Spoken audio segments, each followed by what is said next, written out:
Səlib yürüyüşü dedikdə, adətən 1096-cı ildə Papanın fitvası ilə müsəlmanlara qarşı başlanılan səlib yürüyüşləri nəzərdə tutulur. Amma bir şeyini nəzərinizə çatdırım ki, müsəlmanlara qarşı ümumilikdə 8 səlib yürüyüşü aparılıbdırsa da bu dövrdə, xristianlara qarşı səlib yürüyüşlərinin sayı 16-nı keçir.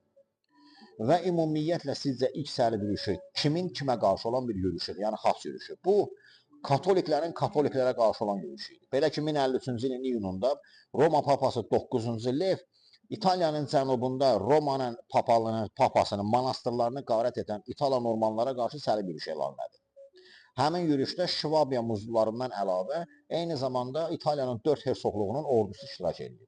Düzdür, əvvəlcə Papa bu İtala Normanlara müəyyən mənada Cənubi İtaliyada sıxışdırdı. Lakin iyun ayının sonunda Civitate döyüşündə 9-cu Lev bu orduya məğlub oldu və özü də əsir düşdü.